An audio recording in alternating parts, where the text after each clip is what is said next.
Venez à moi télévision. Abonnez-vous massivement. Selon les dons du Saint-Esprit qu'il avait répartis. Donc c'est pour dire que le Seigneur a une manière de à cela. Zamba zala idolâtre traité. Et là on est placé au que Seigneur va comprendre ne amwana. Ce qui est loco comme le quoi que Nzamba tikali kaka donc pour ça la kaka il faut eloko wana on est place isko idolâtre côté place commandé côté amwana.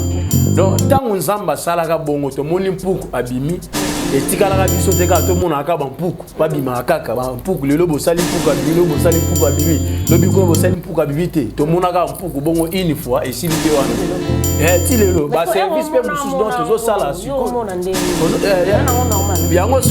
yango siko donc na zoya siko ba service pe mususu etikala ki to banda donc sala ozo mona pe nzambi azo sala pe wana mususu donc na ndenge ndeti to sambela pe mwana asanzi musuni ndoki ba lesa ki mona ki ndoki na ndenge ya lipa bazui lipa donc bazui ba pesier mais spirituellement lipa wana ekomba la mo musuni tant que bondeli na évangéliste Josué moi na sanza musuni penza ya musuni ebimi kwa musuni na sanza kufa bongo bakenda na makambo pe asolola ki na oye amona ki nyonso tu akena ngopeka bongo atika ko solola pe na mutu ya on to mona na matanga mutazo kufa papa ke yo lobilo omona ki nini papa omona ki nini mama bongo za bato ezana makambo bato bamonaka avant mutu akufa arangela ezana makambo bango ba vivaka ba monaka vraiment akutani na makambo mais mutu ya osolana ezate distraction moko boye ezalaki akena ngo pesa la bongo na nyoso wana kela pa azaki na se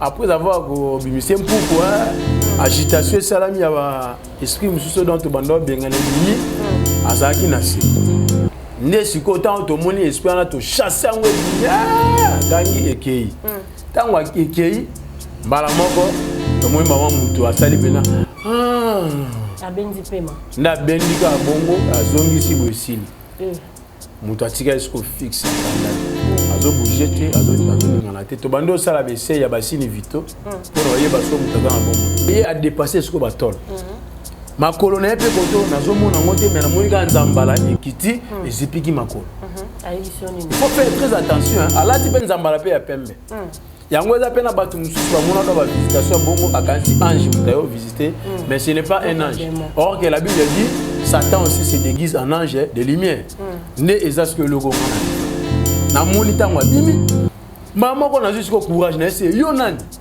asekinga na kwa munela abando seka ce qu'on a zo mona elongité mais nazo ra voix ezolo ba mutu yo nazo mona OK asekinga ya sekinga bien ozo tunanga sokinga nani na ese oye osali na bien ozo tunanga bo kasi na ende pona zwa yo nga oye po azwanga tukino wa ngana esko to bandi discussion wana koton nzoto rezo sala tega mutu apamba kaka en tout cas il faut zala misu makasi wa Venez à moi télévision.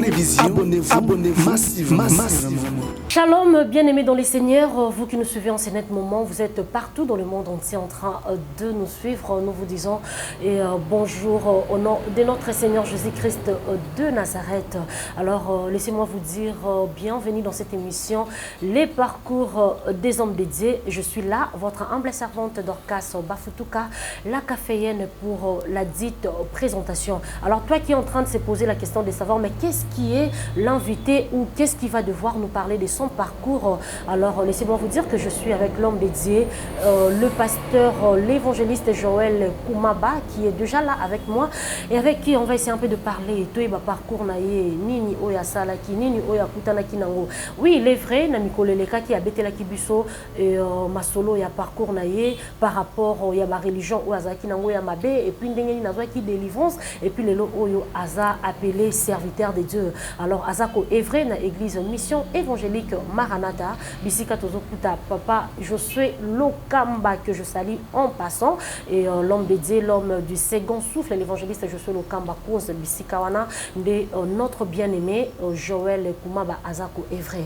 Alors avant de kota na vif ou alors avant que na présenté l'homme de Dieu, j'aimerais d'abord souhaiter une très très bonne fête de la femme à toutes les femmes qui sont super branchées en train de nous suivre. Tu es une femme africaine, tu es une femme américaine, tu es une femme européenne, je ne sais quoi dire. Alors laisse-moi te dire joyeuse fête de la femme, parce qu'aujourd'hui nous sommes la journée internationale de la femme et je profite comme ça pour souhaiter bonne fête de la femme à toutes les femmes qui nous suivent en ce net moment. Il est là avec moi et avec qui je m'en vais droit pour dire bonjour, évangéliste Joël Koumaba. Oui, bonjour maman Dorcas. Bonne santé. Oui, santé bien par la grâce de Dieu. Nabino pe je crois. Moi Mikole Belé hein.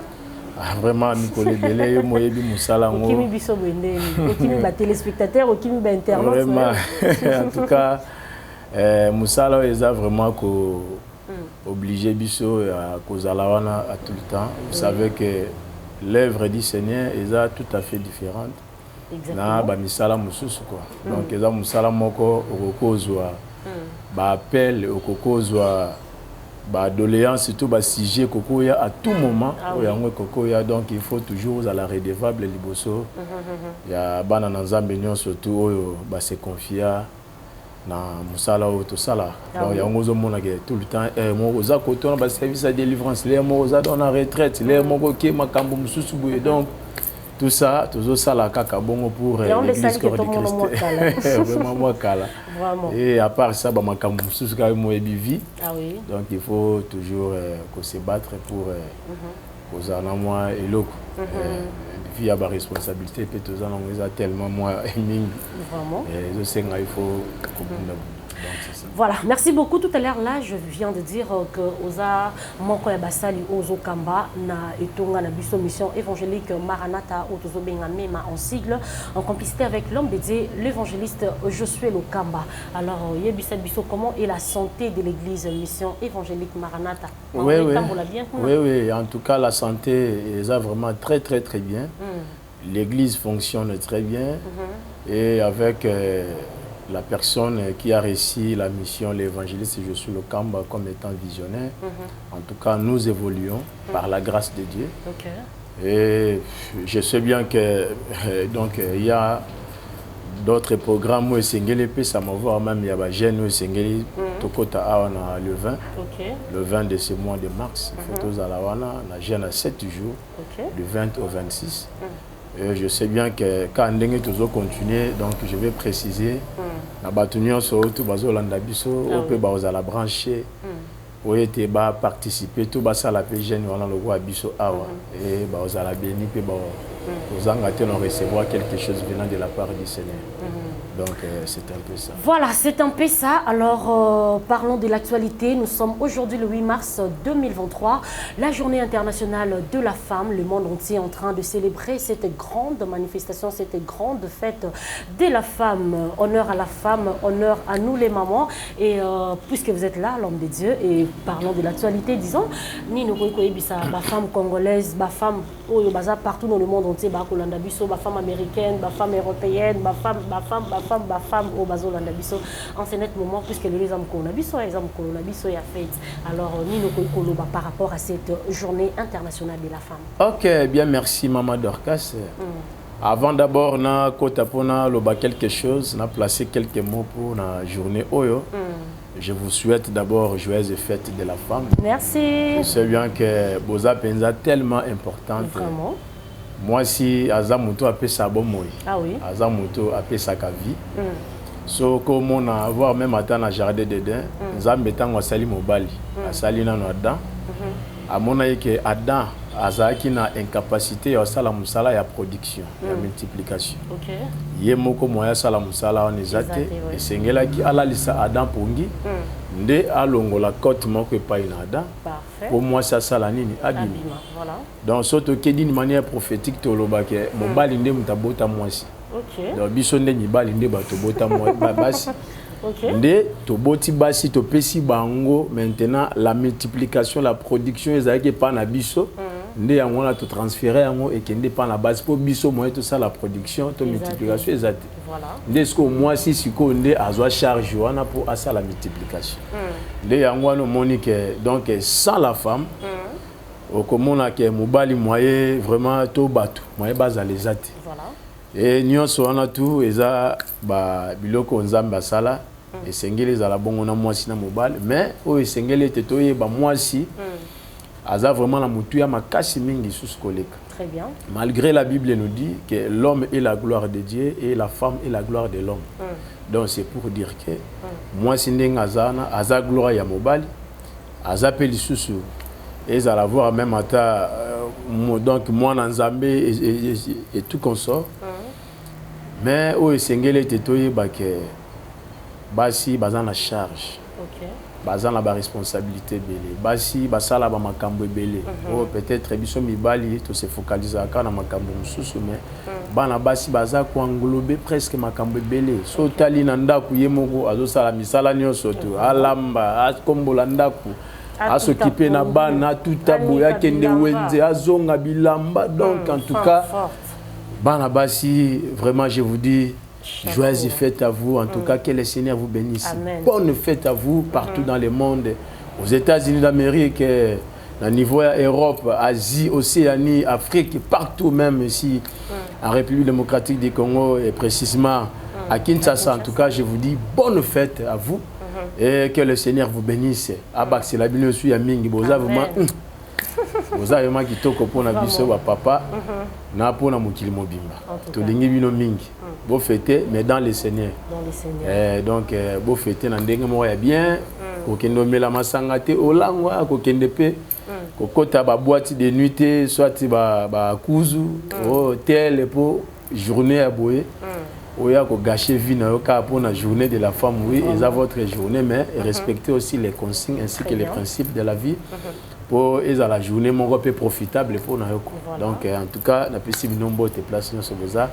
Que le Seigneur vous bénisse. Voilà, que le Seigneur nous bénisse nous les femmes. Alors l'homme dit avant que Tokota vraiment navif il y a entretien nabiso, j'aimerais que oh lobela basi oh basi sous-estime les femmes qui se disent que nga tane na zaboé donc et si là pour nanga le roi na boti bana misa tout na valeur té basi oh balemba basi oh balobaraté vraiment pour nanga esuki awa na mona ke loko musala té nga penza donc nangi oyebisa basi ya lolenge wana mwa liloba moko bayeba valeur na bango bayeba de quoi elles sont capables bayeba ke soki pe batelemi makambo pe ekoki kobongwana avant que tokota na entretien na biso vraiment oyebisa ba femme nyonso to wana ya ba catégorie on attend wana mwa liloba. En tout cas merci beaucoup maman Dorcas. Oui, ba maman nyonso to place bozola nanga na monde entier na niveau ya États-Unis na niveau ya Europe mobimba donc Amérique mobimba Asie Océanie Afrique Congo Kinshasa partout dans la province on a koko ebisabino ko perdre espoir na yote. Voilà. La Bible dit mieux vaut un chien vivant qu'un lion mort. Malamu kutu mbwa waza na bomo eke nkosi waza ya okufa. C'est-à-dire quoi? Nzamba zo considérer beaucoup plus mbwa o aza na bomo. So tali mbwa na lion okomona ke lion azanya momoko aza makasi koleka banyama ebele c'est lui le roi. Il y a forêt mais nzamba zo préféré kutu mbwa o aza na bomo ke lion akufa. C'est pour dire que batunion surtout au baza élevant en dignité. Batunion so baza na bambongo eza image ya ba lion au baza ki na makasi na bango na nyo surtout ya bango. Mais so nzambe a permettre que bato na bakufa. Yo otika na bomoy lokola image ya mbwa ozana openza makasi mingi te mais donc la chose la plus importante c'est le souffle de vie au nzamba peso no eza gratuit. Très bien. So nzamba peso déjà pe mabongo c'est que espoir ezali. Voilà. Espérance ezali. Yango Bible le dit il y a encore de l'espérance pour ceux qui vivent. OK. Donc yango nazo biso moi signor sur place ozali ko perdre espoir na yote. Confie-toi à l'Éternel et tu verras que le Seigneur va se manifester dans ta vie. Même à au moni makambozo simbate lelo, à ton moni vie, ils ont marché lelo, mais moi je t'assure en tant qu'homme de Dieu, l'envoyé de Dieu pour cette bonne journée de la femme, je vous dis en tout cas franchement parlant que le Seigneur est là et il va se manifester dans votre vie. Vous allez recevoir quelque chose venant de la part du Seigneur.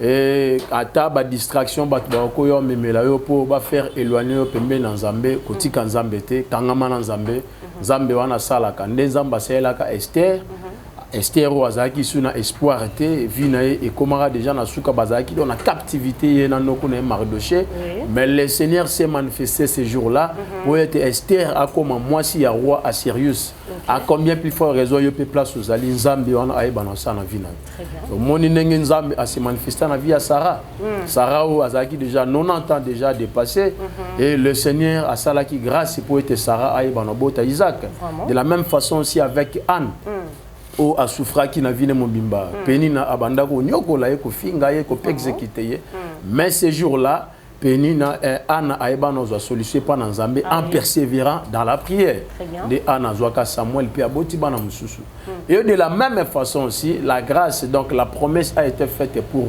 Marie donc Marie aussi ne savait pas qu'elle sera visitée par les anges de Dieu pour la naissance à Christ donc c'est pour dire que je vous dis moi si oyozali ozana utilité makasi pe ozana makambo ebele onzamba tiena kati no esengeli oyeba no sala tu as une mission une grande mission même et ko baisser maboko na yote mais fortifie tes mains prends courage et le Seigneur va se manifester dans ta vie au monde que au côté témoigner mon Nzambe place une sosa que le Seigneur vous bénisse. Voilà, merci beaucoup, très bien dit l'homme de Dieu, merci pour ces conseil au PC na ba femme surtout au bas sous-estimé au bas déconsidéré nous quand les on a ba valeur question seulement il y a autant les Nzambe et puis au monde makambo éco changer et aussi question de se lever de prendre courage il y a côté les makolu capé ko sala et au monde ba situation au sanini et que c'est transformé chapeau à toutes les femmes qui nous suivent en ce net moment alors l'homme de Dieu to betanon masolo mikolele kaki to solo la qui na etali parcours na yo qui na religion ou ezalaki musulmane et nzamba ko sala yongolu okutani na loboko nzambe tout ça là au l'équipe nza un parcours munene jusqu'à ce que nzamba ya ko benga yo lelo okoma musala nzambe ozopambola pe bana nzambe partout baza kolanda biso ba ko témoigner te nzamba salela kinga à travers aussi l'homme de Dieu l'évangéliste Joël Kumaba toyeba nini oui c'est pas ça qui na suite ya parcours na yo comme musala nzambe est-ce que nyo surtout zala qui bien et comme ekotambola malam otiki religion ezala qui difficile ya otika ngo lelo obengami penza mwana nzambe ya solo ezala qui facile pour na yo au continuer parcours na yo et ton enfant de Dieu ou bien il y a encore des choses ya mabe o elanda ki yo bana nzambe baza tellement curieux ya koyeba parcours na yo nini et c'est pas ça qui na suite nango betela biso lisolo l'homme de Dieu l'évangéliste Joël Kumaba. Bien, merci Maman Dorcas la caféenne. Et en tout cas, je vous invite de vous abonner massivement sur Venez à moi tous télévision et de regarder cette même émission dans ma chaîne Joël Kumaba télévision et vous ne serez pas déçus. Alors, concernant point O, maman, au soulevé, on a parcours après avoir réussi la délivrance dans l'église, dans la religion, dans la zalaki musulmane. On a kokolo bakeza, moni diable, alingate aibanotika mutu, atikela mututa. Nengenin. Jésus et moko azoebisa ba disciple à l'obi. Ils ont la sorte ya ba démon mususu oso ki ba chasser yango pa ina mutu. Ibimi ekei. Mais so mutu wana aza prudente pour à se concentrer, à se focaliser na kati ya losambo. Ba démon ande ba bimi. Tango ba oya ba monike mutu wana kotisi distraction na vie na ye ba ozo 7 autres esprits ba zui po ba sani ba zonga su na kati ya mutu. Donc c'est pour dire que si au recevoir déjà la délivrance de Dieu, il faut se concentrer dans le sambo pour que au pays accepte pas une diable à visiter au pays à ça non onyo surtout à l'île. Ne yango zomona ke mutu nyonso tu à sala parcours to a uta na monde ya ténèbres to a uta na kati ya nzela moya mabe à chaque fois ils allera toujours na ba combat moko o elandaka na sima ba combat les akanini. C'est pour lui empêcher de ne pas dire la vérité. Parce que sa vérité est biminde et que bana salake bango na kana bango o bana ko dépeupler bato. Pour au peupler kayanzam. Nde yango na zeloko et déranger ka satana. Yango mona ke mutu nyonso tout akutana kana ba komba wana akutana ka toujours na ba problème wana il faut ba poursuivre ye ba landela ye ba contrôler ye qu'est-ce qu'il dit qu'est-ce qu'il fait. Tout ça c'est pour lui détruire. pona koluka donc ko kangaye monoko aloba susu te makambo oye aviva pendant que azaki na kata monde na bango. OK. Et c'est de la même façon que ngai pe na bika babiloko wana pour dire que après avoir réussi la délivrance, et si les pays na komi na au travailler, na komi poser la Nzambe en tant que serviteur nanu. Et na kotaka na katia département ya intercession. Si vous voulez, on va revenir avec ça. Mais là tout na mouké parce que seulement Nicolas Belé peut au dernièrement au dévoilé qui tellement ba pratique ya mabé oyo et ça les marana église musulmane.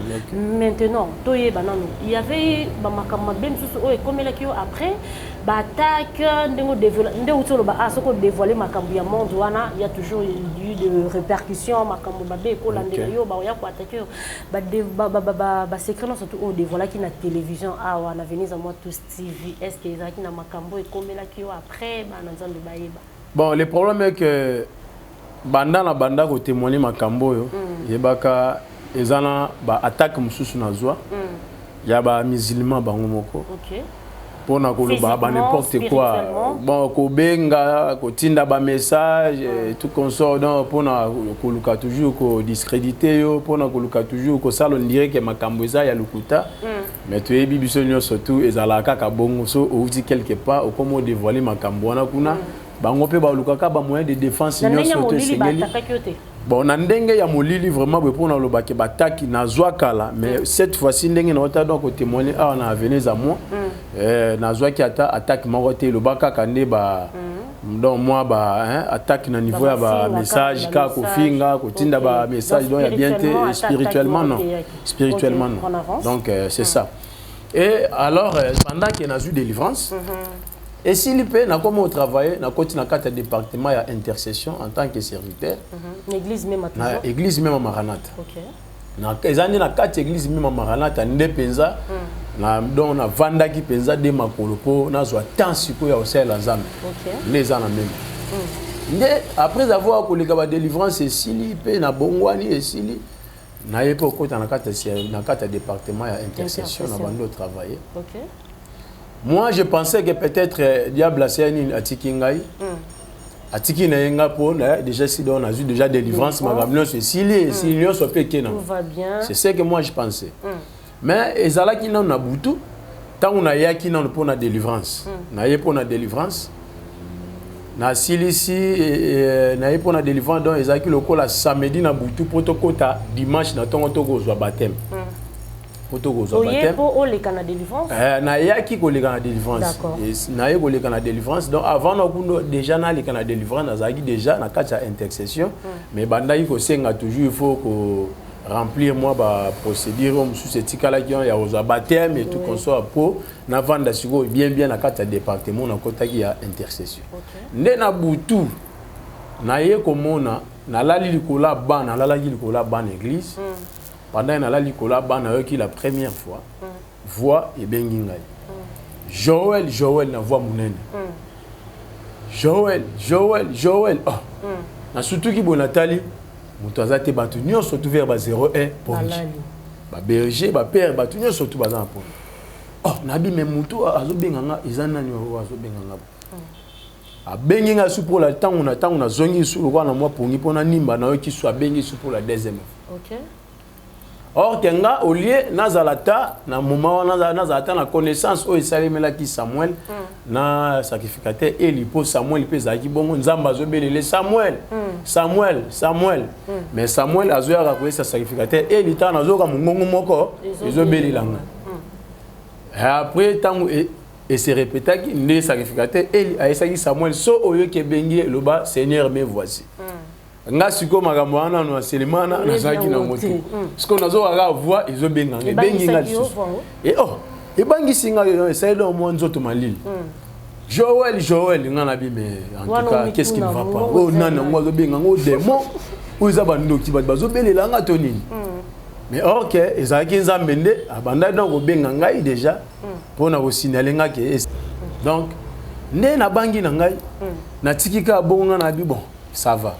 Netango siko na lali na moni siko na vision nzamba zo laksanga na moni ba demo bazo mata bazo kita na likola nzeta mbila parce que nzeta mbila ngo sona moni wa na kati ya lupango place ngana bando vanda na veni bulungu numéro 16 donc nazo pesa bona ba adresse nanyo surtout po bato pe ba chaka tembe o pe balobaki o te za makambo lukuta azalaka na ete azokosa bakoka bakomi bon na Congo koluka kaka ba sujet moko boye po bato batala non non nazana te po na lukabez mais nazana po na témoigner makambo nkolo so sala na vie nanga po bato pe mususu basani bazwa vie pe bakangwama nde yangwana oza très important yango en face ya institut bazobenga IZM tungu numéro 16 na commune ya Ngaba en face ya institut bazobenga IZM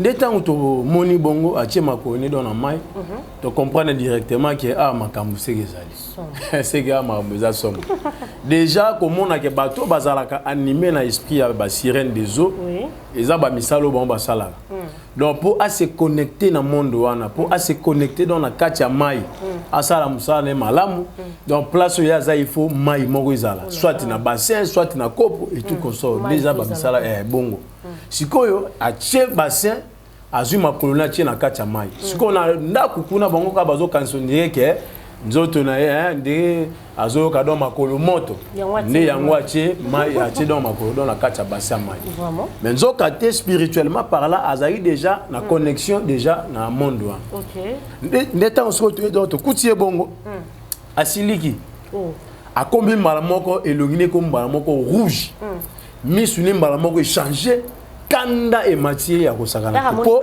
a monika présence na biso toye donc elle avait compris directement que bateau penza baya donc baza bato moko baye po ba détruire ba makambo nanga donc kanda wana esalié abandisko kokoma agité to comprendre pe biso pe to vandi to sololi pe na ba responsable na ye tout consort aussi ici allez tant que si on a des to bongami pe pour to côté retraite to côté pe retraite bon côté retraite nanda kuna bango to côté retraite nanda kuna bango nanda kuna bango de to côté retraite il y a combien de jours il y a 3 jours seulement to côté retraite 3 jours mais est-ce que ça là que le là bon bazaki kaka na ba relation donc bazaki dans na ba relation place to ndo ça la retraite siko mwana ya mama o to kendaki na ndako wana place o esenge tout ça délivrance mwana ya mama wana siko ndenga talaka kitoko ya fi wana ndenga zalelaki akokaki te a céder na ye alingi sans pour autant azala dans le discernement à comprendre que azalaki animé dans la esprit mabe ba demander ba dans ba l'attaque yé atalika ka beauté atali nyonso azalaki parmi équipe bokenda ki po bosa azalaki parmi équipe tokenda dans tout ça délivrance donc c'est-à-dire quoi ndeti lokwa yo oyebani na mutu camarade na yo mwana sko ya camarade na yo sikoyo mwana no camarade avanda musika na maluku siko moi biso ba pasteur to keti maluku délivrance ezate siko yo ne siko camarade don yo osengi siko yo camarade no biloko anga na za na ndako pesa nga mwana na yo aya po basala nzaya basani bala deleka poto efana ngai donc ndenge e banda siko sama siko mwana na yo siko ya mobali alingi siko mwana ya camarade no ya mwasi oyo ayaki pona délivrance o azali posséder na d'accord on avance so pe babimaki na biso pe to yebité donc alingaki déjà avant biso to ya OK et si déjà amilingela ki so pe babimaki na to yebaki ti ne tant to bandi ba service de délivrance l'esprit wana ezaki tellement terrible serpent ya zamba ya zamba yekaka wana sirène des eaux yekaka wana esprit ya beauté makambo nyonso tout beauté ya sirène donc azaki animé na l'esprit belé ce que tant to ça les délivrance quelque chose s'est passé. Et c'est passé que Zake, tozo tout naïe, tozo tout na ba esprit on disant la katine pour y batu, azo solo la naïe, penzate, ba makamdo, ba esprit, n'est-ce que bando pe ça ba détail nyos. OK. N'est-ce que to bando tout na ba esprit ils en la katine. Ni tuna. Ne ba esprit et bandis ko détail, ndenge nini ba kota na kata nzoto. Ba kota na ndenge nini. Ba kota na kata nzoto wana par rapport que yango bana basi il faut bokiba. Yé bandaki ko tambola. Omoni ba basi ne bazala sentiment olati lamba ozumwa tolo ozumwa mutolo awa osianini otiki yango ndamu libanda elamba koto emati koto ndamu libanda koto pantalon ndenge ya asalaki pendant que atiki moi elamba awa place ou atiki polele ezalaki vers butu azaki na copain na ye tant bazo so na copain na balabala na coin na tinel kaka bato ka ba bino bato bondo solo na ba tinel bo sala bolingo na ba tinel eza vraiment très compliqué pour vraiment nefi wana partie ya ba tinel ne place oyo be esprit mabe et outil nango place musu ba chasser yango ba bengani yango place musu ne siko tango ba eka ba moni azana vide polele pe na place atika ki polele mutolo awa ne ale esprit ya liboso kota ki bon tango koti mbala moko échanger siko akomi siko na ba makanisi musu ba makanisi ana komi nango ale akomi le ko linga dans la désordre akomi ko linga après avoir esprit ne côté esprit musu ya sirène ya beauté na esiko donc ekomi transformé. Donc mon bas so au coutene bo moyen au résister zate faux au linga. Et c'était facile. Vous comprenez? Oui. Donc bon au payer azaki donc mutu moko donc azaki donc résistante té. Ndenge basi musu bazala donc ozo linga azo samo ba fier azo boya ye bongo té po ye déjà azaki déjà dans na nyonso tu ya ye azo ke donc kabolela déjà bato. Ne abanda ko bimatala kaka mutu abosani nombre ya mibalo nyonso tu abimana ba ona. Oh là là. Azo ke déjà on a plus de 1500. Azo bosana abi nombre fixe dans azana ngote a dépassé déjà plus de 1500. Ce que tala mona ce que ya âge wana oye azalaki nango otali ce que vie o ya sali ba mibalo ye abimina ba odona âge wana otali obi non en tout cas ce n'est pas possible. Le kola ezaki musala na biso to bando sala musala to chasser d'esprit zo bima et nyoko la biso na face. Ezaki facile délivrance ezaki tellement difficile. To bundani na ko bondela ko chasser ko bunda ti ne eyaki osala ki avant to yomona manifestation mo esalamaki ya suka to moni Nzambe alobe biso ke mpuku azobima. Eza pour la première fois to mona événement bongo esalema. Nzamba bibo kibo mpuku azobima. To pesi pe message pe wana et pesa mi pe to continuer prière. Alataka pantalon ya jean donc kola ko kanga dadi ya jean. Ndeto bando sa ne délivrance alataka. Tant tozo bondela to bondela maman fi gangi. Ah eloko. To katina prière. Bobanzo tala na miso bo. Tali eloko nini? Oh eloko yango. Oh. Et quand on a mis tala boé, mpuku ko. Oh. Mpuku abimi na sexe. Oh là là. Atamboli déjà a commis quelque part. Tant tu es to simbie to kangi mpuku ko to bomie ka non na dona kacha pantalon. To fini bongo to bomi na nzoto na ye. To bomi mpuku tant to bomi sili. Nde to longoli bilamba ba ele liputa to longoli bilamba ka wana po to zana délivrance ça basala nzambe bozo longola ser bilamba kasite balati don liputa balati liputa ba mama pe bazawana ba basala ka bango no bazana bango ba bazu balati liputa nde sko to bandi obenda pantalon po puku wana biso to wana na posa mpuku nde to bendi pantalon ti to moni pe mpuku pe pourquoi lo lenye nini mpuku ya boye munene mpuku penza ya mpuku au monde que ma manza meza tellement compliqué vraiment so ezaki tam suna temps bat ba ngaba lo baga ba tika ba service na modon ya ba kisi ba manki na bango wana ba don je na bango bon bazui eloko bazui ba kotisi après ba mo osu ba bimisi to yebi bino or que biso ata penser ni likanisi ata eloko bon mo esala ma to zata na likanisi nango mais lelo oyo après avoir ko vivre événement wana pourquoi bimi mutu na sexe soit disant lelo o so to tala ba makambo ezo leka na télévision mutu avec la délivrance c'est pas bimie na nzoto mustele qui est bimie on est d'accord pour expérimenter qui déjà ou bien osana lo lenge msu se rolobela makambo wana otomo na lona ba télévision parce que tout le monde interprète de sa manière. Il y a certaines personnes qui disent que ça ba makiona eza buzoba eza makambo ezangela mutuna makolo eza anormal eza makambo ko ça les maté parce que après avoir expérimenté na évité au changer langage osa pour makambo otomo na ba télévision ni a mabimi na sexe à moto et puis plupart et puis marana banzota ba basi et pas mi balle tout mon ati tout mon a on pas basi pourquoi OK bien merci pour la question là Otuni et ça vraiment ba makambo ezo déranger bato belé ba sai na nzambe ba na nzambe bato pe musu ba pengolika pour na ba makambo batiki ko sambe ah oui et nous on a tout ezo senga ce qu'il faut ko pesa lumière ko expliquer bato ba comprendre OK Tant biso et salemela biso, ezaki dépendamment de la volonté de biso. Ezaki une manifestation du Saint-Esprit parce que la Bible dit dans le livre d'Hébreux chapitre 2, Dieu appuya leur témoignage par des signes, des prodiges et de divers miracles selon les dons du Saint-Esprit qu'il avait répandus à chacun d'eux. Vous comprenez, Dieu appuya leur témoignage par des signes, des prodiges et des miracles selon les dons du Saint-Esprit qu'il avait répandus sur eux. Donc c'est pour dire que le Seigneur a une manière de faire la makam.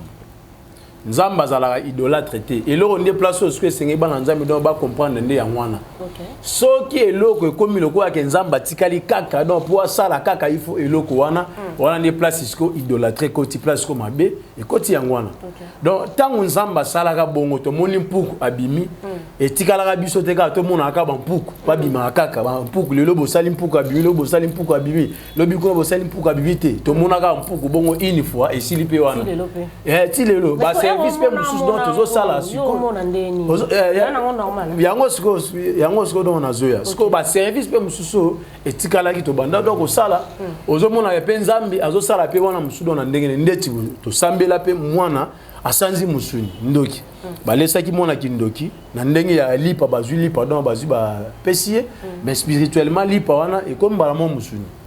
Tant que bondeli na évangéliste Josué mwana sanza musuni penza ya bwe musuni ebimi kwa musuni na sanza to bondela makambo balona ki spirituellement parlant na lopango ya église place to notre église ya liboso na kipata tant que zo bondela prière mabele ezobeta ku allez biloko ezaki na se ya mabele ya ngomoko e matiti ebimi siko yebisanga ba biloko abongo eza bisote bato sala bisoto zo bondela mais nzambe nda sa nini agir asali seloye mais elo ndesko to boyaka oyo ke omoni ke basali na nzambe belé lelo ba komisi nzambe lokola idolâtre eza par rapport ke banda ya tikalaka na mbisi ebimaka bato atikalaka na mbisi banda atikalaka o muselekete ebimi mutu atikalaka na service muselekete o ba serpent tout ça vous comprendre babiloko wana nyonso wana tout ezande siko babiloko donc tozo condamné pour non lobake nzamba zalaka idolâtre te nzamba salaka na ba façon yemo alingi prévenir moko Jésus abondeli pona aveugle liboso aveugle amoni bien te excuse amoni bien te Jésus atuni abinini oyo ozomona abi nazomona kaka flou nazomona ko ba nzete lokola flou après apc deuxième recommandation kende boye sala azub soyi abwaki a tchango na miso abikende. Ozo comprendre que donc Jésus a tiré la forme wana teo abondela yipone a changé formule mususu. Donc c'est pour dire que Nzambe azaka na ba manière na ye asela makambo. Selon ye Nzambe. Jamais a otikala kana eloko moko atikala na boyebi Nzambe atikala bongo. Exemple mususu na opesa Eli ayeba ke Nzambe alobaka dona bakake. Bakake il faut beta il faut lomo be salama. Donc mon pépé donc banzete ezo ninga les façon Eli abanda ikoyoki la Nzambe na ba façon mais ces jours là Eli aye kaka toujours la même façon pour ayoka Nzambe ba kake beti ba mi donc mi pépé salami eningisi banzete sali nyonso tout et sengela ke salema atika lo yoka Nzambe ne tangusko kimie penze koti biloko nyonso tout et c'est temporisé kimie koti ndesko Nzambe ayesko loba na kimia wana kaya mutono kimia kaka wana Nzambe abandi sko kolobeleli. Donc c'est pour dire que Nzambe atika la kana façon monter au sali a changer ba façon pour atali sa na multisystème je suis Dieu na sala ba produit dans na ndenge nyonso tout na lingeli na souverain yango prévenir na peso sous exemple msupo na bato bazolanda omoni Moïse tango akenda libérer bana Israël atikala kana lo moko te abimisa ba mabanki abimisa ba sauterelle abimisa ba magorodo akabola maya sala ba miracle ba façon belé donc c'est ça Dieu Dieu est multisystème mais elo ndesko tobo ya bato baza siko ko sala makambo wana na sous puissance moko satanique démoniaque pour na ko séduire batu baya epai na bango que ba miracle wana so tali ya batu bongo pe mingi bazwa rapena délivrance ya soloté au mona ke mutu ayebo pour chaque délivrance et memara chaque délivrance et memara repentance na via mutu batu belo ba non balanda yesu babika ba bongo la mitema so moni pe mutu azui délivrance na vie na nzamba kangoli azaki na monde moko boy a changer azui délivrance nzamba au mona parfaitement à rejoindre changement dans la vie. Okay. À changer mbalamoko à bongoli motema pour makambo nzamba sali etikali témoignage. Ndenge pe biso donc to joie ba délivrance to changer na ba vie na biso yango lelo to tikali na position na nzambe nde to za ko continue. Voilà, merci beaucoup Mpuku abimi na nzoto ya jeune sœur. Après que Mpuku kobima na nzoto ya jeune sœur, qu'est-ce qui s'est passé? Tango ce Mpuku abimi pe to bomi esili. Abongana pe mutute Mpuku kaka to bomi esili après bakeko tumbaye ne biso to continuer service de délivrance. Azwa ki délivrance mbamo ko. Vous comprenez? Délivrance c'est ce que tant on s'attend à Monique. Oui, certainement la personne est délivrée. Oui. Allez mbala moko sikoyo esprit de mort ekoti sert à Koufi. Oh là là. Sert à Koufi libiso wana sur place na ba service. Yango Monique et zana ba pasteur ebelé au bazata musina ba prison place nyonso to boza bozolanda. En tout cas na yebisi bino bo batelaka toujours elikia bo zalaka toujours na confiance dans Zambé. Ayeba na sala quelque chose pour être à délivrer bino. Il y a aussi des pasteurs qui ont connu de telles situations.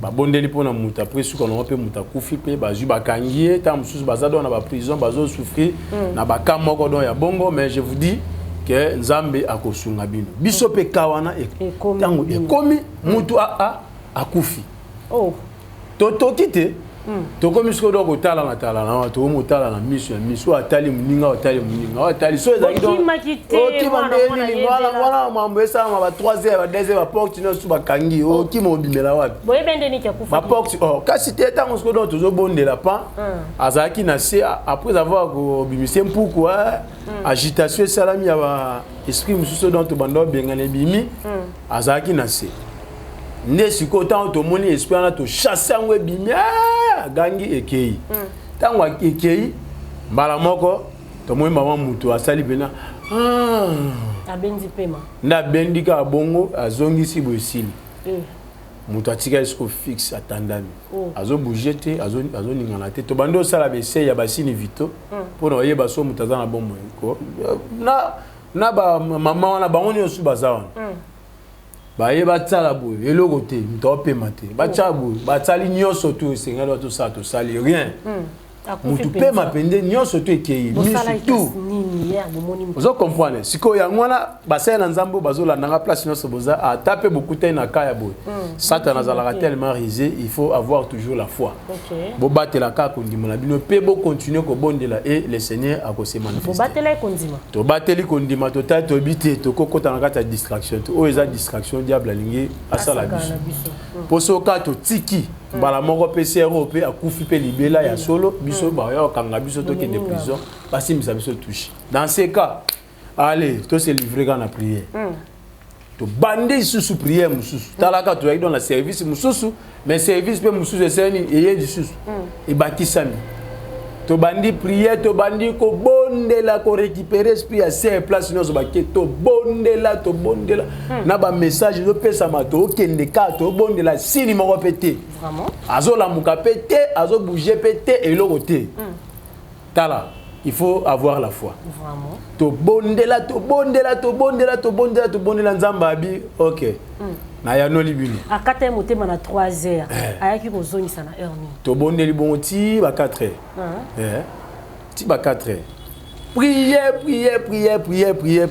tina suka to gangi to bengi kombo c'est perpétuel atala kutu atangi atana kombo OK c'est pas grave ma perpétuité baza ebele ezaka yemote donc atangi pe kombo ya mboka te c'est perpétuel atanga to gangi bomba moko ale ba moka gangi pesi crime moko donc on dirait donc crime moko somo gangi mbala moko alamuki abandi siko donc opema mbangu abandi siko opema mbangu ndenge mutu babandaki donc kolande mbangu OK abandi opema mbangu abandi opema mbangu tant ka to mona zongi bongo to komisi nzambe to be au Seigneur merci pour nos sali desko to bandi ko tuna c'est ni no yo moni de abandi relata bi nazo mona nazo kinde zamba musika ba meminga tala bando pesa so explication mo dans la côté na ba détail wana ezate oui nde après amoni siko mutu moko boy ya pembe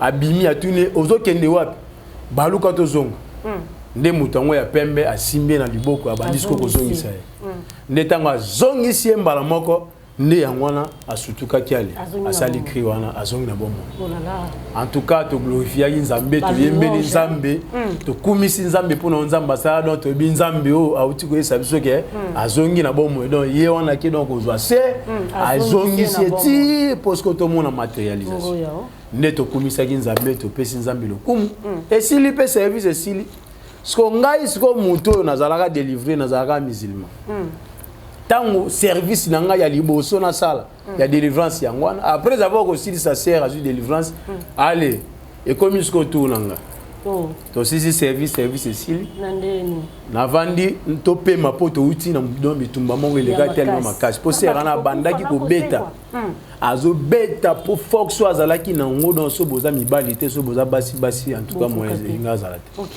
le roi to zape dans bon moment ba sportif et bien moi ba biloko ebele moi ba prise donc bongo ti na yo pema porte logo la bongo porte ka logo akuna so nga nazo pema na bi to uti musika na mambo oui ne na tie mutu na pema mbama sibitima pa na mona mbama o démon abimeli nga na porte après aussi ça délivrance à serwa na moi maman démon abimeli nga na porte wana omone na kibomoto nazo mona yebo nga na yipo na pema na sel roi na nimba nde na moni mbama o pa le roi donc ba intéressé le monde et bêti la porte na ta la bou nazo mona bou démon bato musu mo ba mona ezate mais ngande ce qu'on nazo mona tant ce qu'on a moni na komi effrayé ce qu'on a telemi donc na poussane ce qu'on a point na fandi bien ngabi ba jeni no ngazo mona ma kamni ngazo mona nde démon abandi ce que sanga bibi yo omoni yo Joel yo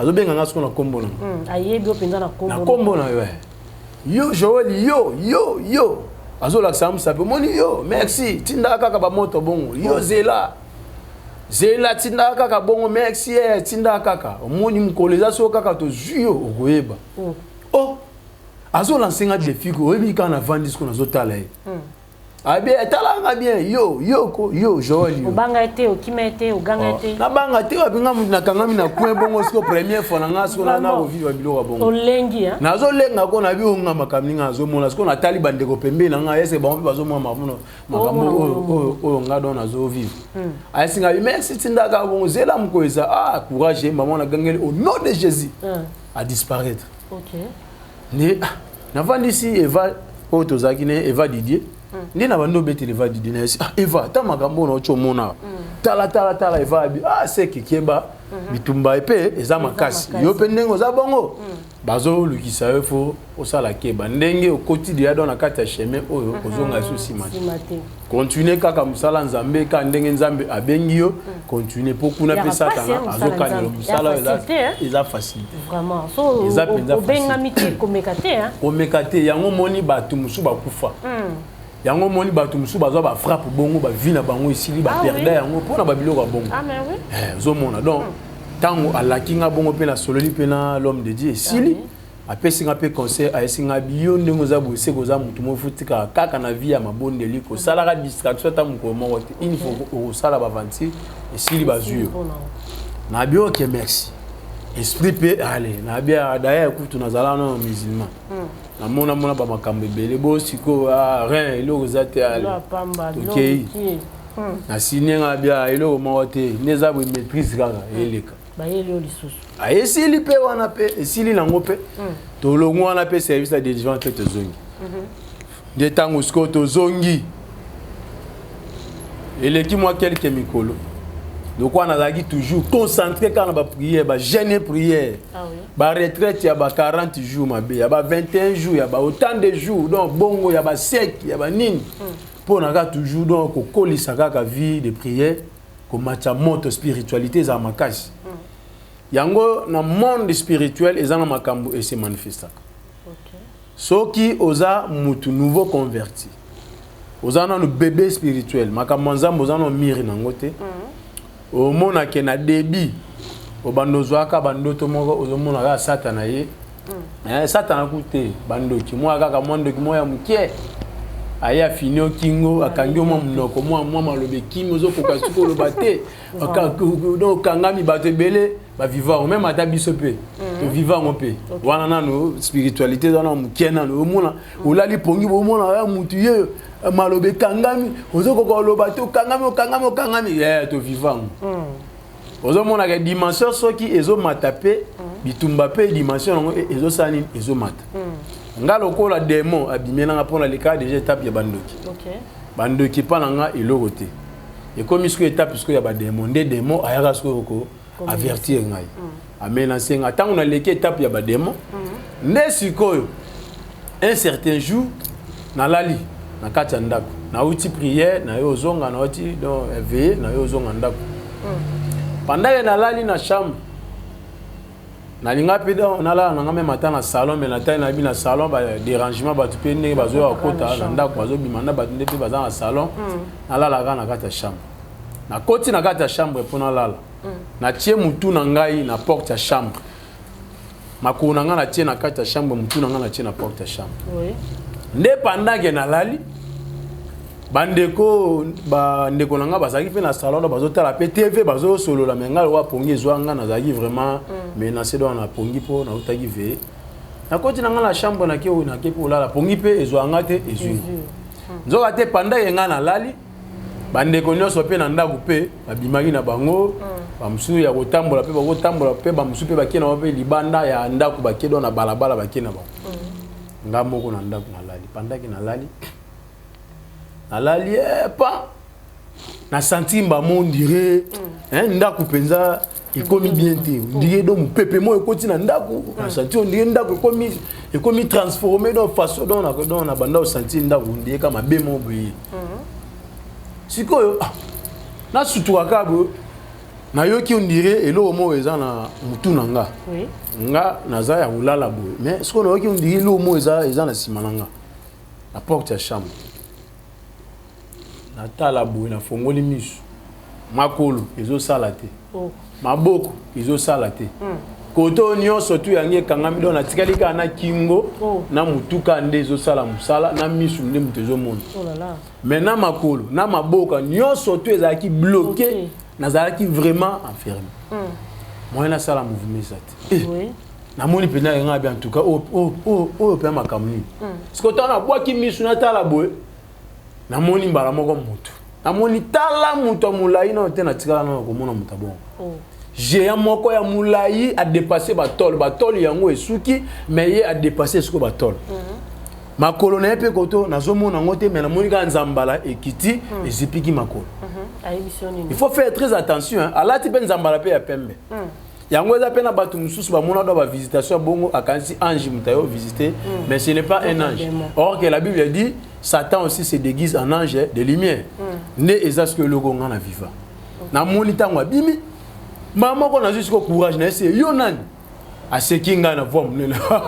Abando seka. Parce qu'on a zo mona elongité mais nazo ra voix ezoloba mais mutu yo nazo mona. OK. A sekinga ya sekinga bien. Ozo tunanga sokinga nani.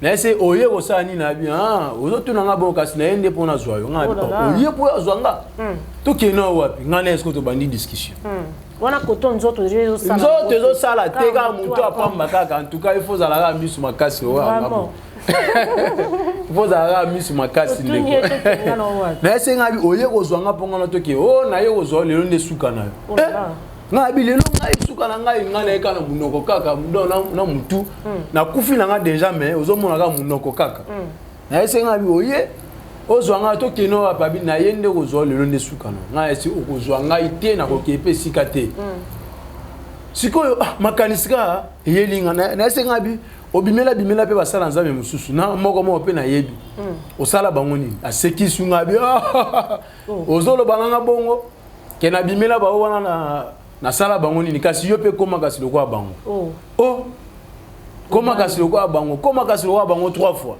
koma kasi lokwa bango oh abi lelo ne sukana esala ko banga tala na ebisa yo en tout cas nazaki sunga te po wana déjà liwa déjà ezaki nango déjà liwa po nzoto koto déjà ebongami etikala ka mutu ba bouger ngo so pe ba sala en façon nini mbala moko estile ya mutu mbakena yango il faut faire très attention ah oui tangu na moni eloko bongo ekomelinga na sili mayeli donc c'était aussi pour la première fois na vie na ngana mona nzambe OK na mona Yesu pour la première fois ah bon nde makambo salama bon ah lobeli siko tangu alobeli nga bongo na moni ondire akomi na koza position moko ndire abomanga oh siko lokwa na chaki makolo na nga na kati ya chambre mutu na nga na porte ya chambre siko na makolo na nga kotoyo na misu na nga na moni mbala moko na mpanza mire kotoyo na kati ya chambre na moni mbala moko mire elongi mbala moko ebimi na mire tant kana moni elongi mbala moko ebimi na gai nga na bia Jésus kutuye na kaka wana kana na lobi mbala moko na bia nazoloba naye na bia Yesu kutuye wa ye na moni penza boye Yesu ko na moni penza nzambe azali couleur ni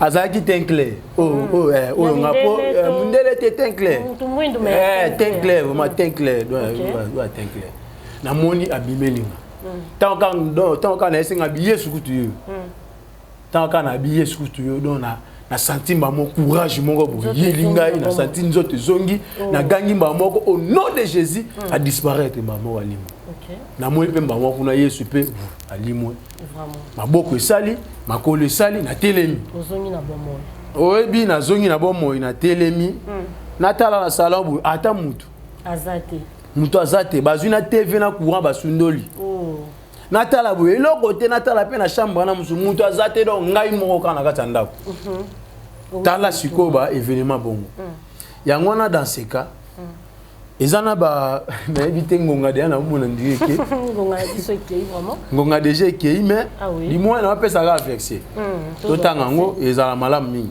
voilà Somme 18 tanga ka ba vexé yo mutu za na ndako place oza landa makambo koma ta ba vexé oyo esunga yo Somme 18 tozuka na verset na yango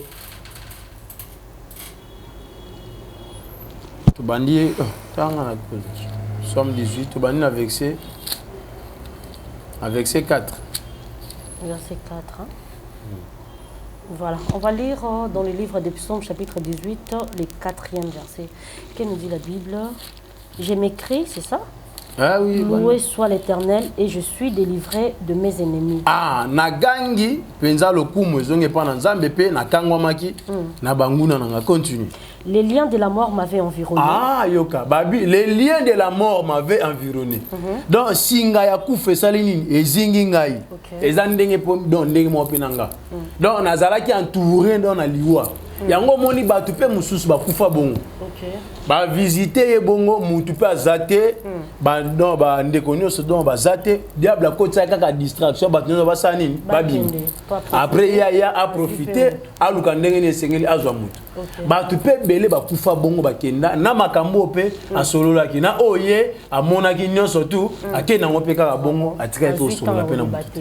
Ya to mona matanga mutazo kufa papa keyo lobilo ba. Omona ki nini papa? Omona ki nini mama? Bongo eza ba eza na makambo batu bamonaka avant mutu akufa a rendre l'âme eza na makambo bango ba vivaka ba monaka vraiment akutani na makambo mais mutu ya osolola na eza te distraction moko boye ezalaki akena ngo pe kaka bongo na nyonso wana en tout cas continue balobi les liens de la mort m'avaient environné et les torrents de la destruction m'avaient épouvanté. Ah donc liwa penza ye ezingiye pe mabe moko penza do yaki penza e menacer ye po ça nini ezoye continue avec ceci. Les liens du sépulcre m'avaient entouré. OK, les liens du sépulcre m'avaient entouré. Lien ya sépulcre po ba tchao dans la kata tombeau ba tchao dans la cimetière ba kende ko kunda yo makambo wana yaki e komelaki.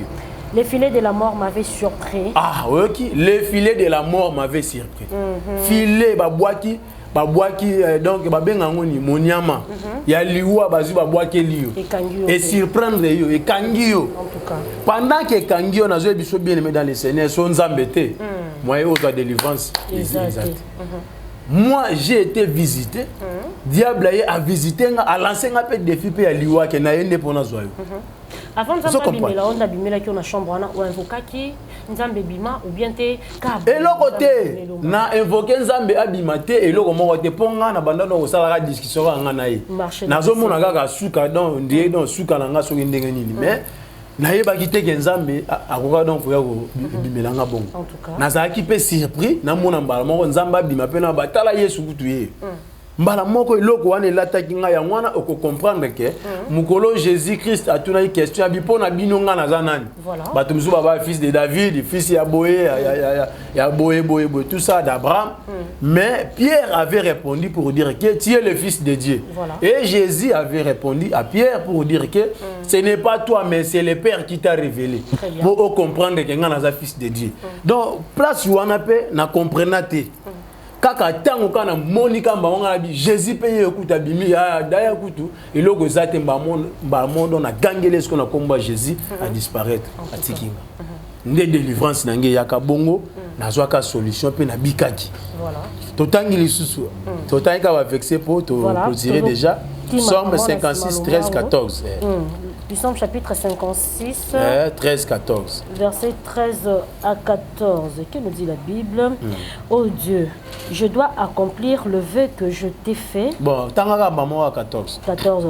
Car tu as délivré mon âme de la mort. Oh, car tu as délivré mon âme de la mort. Tu as garanti mes pieds de la chute. Afin que je marche devant Dieu à la lumière de vivants. À la lumière des vivants. Donc, c'est-à-dire, heureux. Nous avons déjà mon liwa déjà yango. OK. Nous avons déjà liwa. Mais la Bible dit, awa, que tu as délivré mon âme de la mort. Donc, j'ai été délivré de la mort. OK. Yango bien aimé dans le Seigneur, place une chose. Peut-être tu as été visité aussi de la même manière que moi. OK. Mais je suis venu te dire que le Seigneur est vivant. Nzambe wana a peso sous bomoy, a peso sous vie, a la capacité à ça les belé na bomoy. Amen. C'est pour cela ndé tangona c'est quoi qui na zongi na bomoy, na comprendre qu'en tout cas Dieu est fort, plus que même fort donc à dépasser voire même à ta combo est fort. C'est par là que na zoaki délivrance pe na zonga ki don na zongi mutu na comprendre bien en tout cas. Les diables ne veulent pas qu'Enga Inaïbanako accomplir mission Nzamba Pessinga la Sena Moyo, on a dévoilé ma cambonaïe. Le col a déjà dans la bande donc préparé déjà pour témoigner Joana, ko beta bama solé pas batu, ko talisa bango qu'Enga yo dans la kangwama na zarape musulman le col a yo, mais les diables ne voulaient pas. Qui a topé sa témoignage ya bongo ne ba combat sur que ça la guinine. En tout cas, yo pe mouton Nzambe abiki sayo, pe azo continue biki sayo. Le Seigneur au commissaire pe yo pe mutu za problème aux apeta msuna mbet hôpital liwa eye visiter yo na mbet hôpital place oza na ndako place oza okota ndako ozola mukate oza dans na état ya coma ba tia soki na façon nini la mort est environné le lien de la mort eye liyo et surprendre yo. Je te dis, avec une courte prière que nous allons faire, le Seigneur va te délivrer et tu vas témoigner sa grandeur. Voilà, merci beaucoup. Avant de prendre cette courte prière, homme de Dieu, j'aimerais un peu éclaircir encore et pas yaba Nzambe Obakolanda biso et Nzamba Zala na yo tellement na ba combat au risque même liwa na liwa kutu Nzamba bimé lui azongi sur bomboy na ba délivrance makasi obole kisi batu Nzamba zaki toujours na bino je ne sais pas ozo conseiller ba Nzambe nini au conseiller ba sali Nzambe nini au Baolanda biso c'est net moment ba marcher dans la crainte de l'Éternel afin que Nzamba se manifester kati na bango nenga se manifester ki kati na yo ou bien te bazana ba logique moko il faut ba suivre pour que bazala kaka rescapé ndenge aux alaki na makamno surtout ekomelaki. OK, bien merci maman Dorcas. Seigneur est dans le bapona bana Nzambe que ce soit les hommes de Dieu, les serviteurs et servantes partout au monde. Et ça que vous savez, il y a un adage qui dit que ce monde pardon est régi par des lois et des principes. si ce monde que nous vivons est régi par des lois et des principes, Dieu aussi a ses lois et ses principes à qui un homme doit respecter pour vivre sa mère puissante. Donc c'est pour dire que marcher dans la sanctification est vraiment hyper important.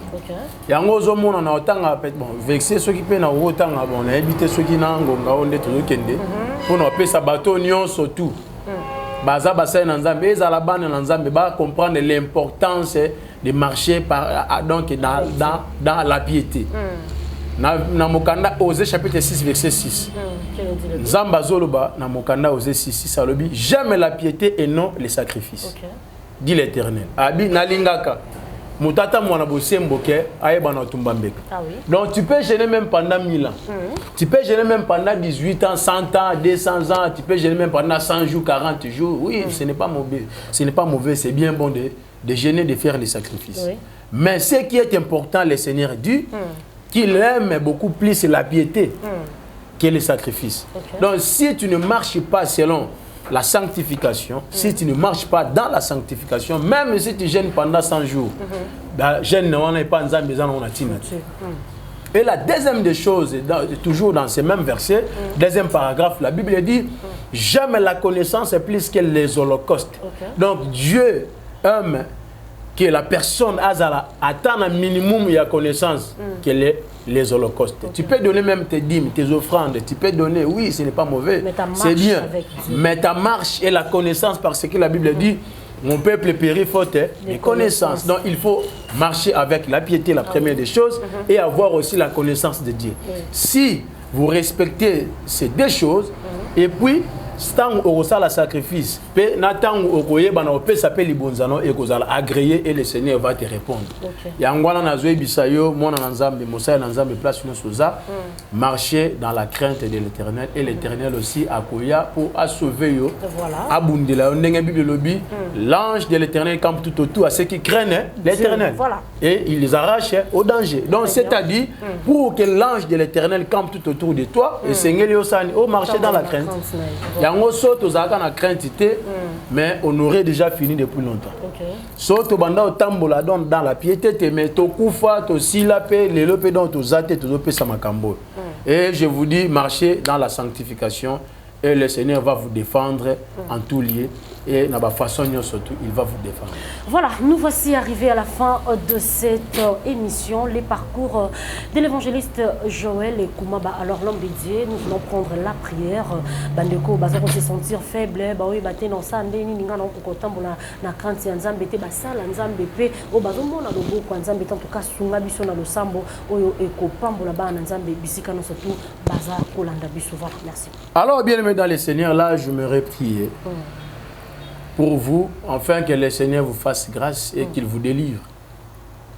Et même si vous êtes malade, même si vous êtes dans un hôpital quelque part, en train de souffrir, mais je vous assure que la main puissante va vous localiser là où vous êtes. Et vous serez guéri. Là, je voulais prier. C'est pour cela que je vous invite aussi de vous abonner massivement sur votre chaîne Venez à moi tous télévision. Et de suivre aussi cette émission dans Joël Koumaba télévision. Au Tcheka Loboko place aux alliés, Yomuto Zobela, aux Ala malades aussi mis place aux Obela. Comme ça, nous avons déclaré paix délivrance et Zokota tout de suite. Nabondeli. Père! Nabondeli pour Nabanana. Dans le nom puissant de Jésus.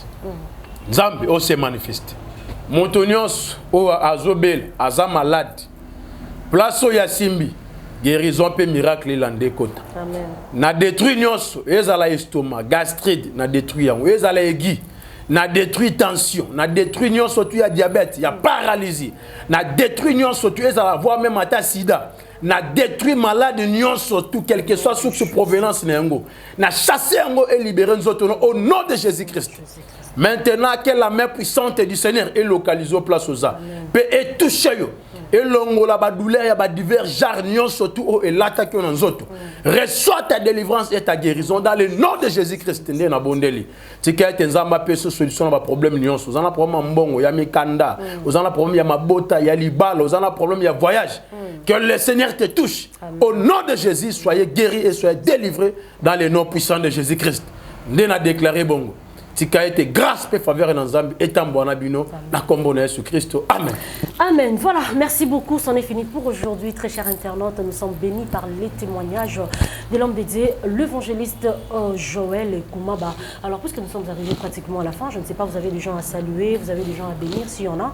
En tout cas, sentez-vous très à l'aise. Il y a coupé sa bamboté. Ok. Au contraire, je vais les annoncer. Ok, ça c'est bien vraiment en tout cas, merci bien. Avant d'abord de saluer les gens, je donne d'abord mon numéro de téléphone, c'est plus 243 80 86 66 327. Plus 243 80 86 66 et 327. Et donc c'est ça mon numéro WhatsApp, même dans l'appel normal si vous m'appelez. Et je peux répondre sur la directive Sengeli pour être Nzambe à Kangola. Donc je salue toutes les mamans partout au monde. Je vous salue et je vous souhaite bonne fête de la femme à vous. En tout cas, la Bible dit une femme vertueuse fait la joie de son mari et de son Dieu. Et je sais bien que vous êtes des femmes vertueuses. Là où vous êtes, que le Seigneur vous bénisse. Et je bénis toutes les mamans de l'église, même à Maranatha. Je bénis ma très chère maman, maman Judith, maman Lokamba.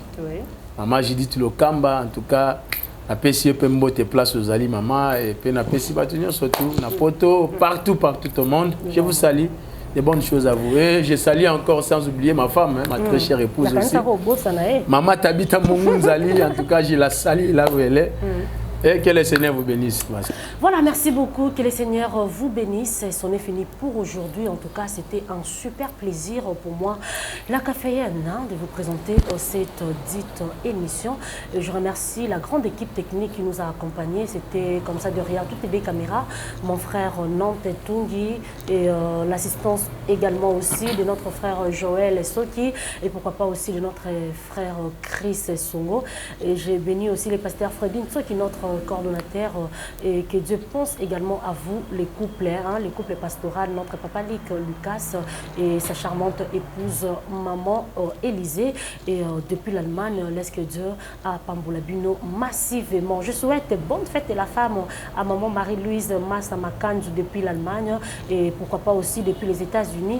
La servante de Dieu, maman Dorcas Vang, je vous aime tellement bien. Toute ma famille Maïette, toutes les femmes de la famille Maïette, en tout cas, je vous fais coucou et joyeuse fête de la femme à vous toutes en tout cas et joyeuse fête de la femme à toutes les femmes du monde entier bino baibolandi biso de partout et tika été beau fêter malamu fêter les kakitoko na banda pour bino partout bisika bozo fêter nzambe azala na bino. Je vous aime tellement bien et toi je ne t'oublierai jamais mon mari les chats d'amour papa Chador, gros bisous à toi et on se retrouve très prochainement.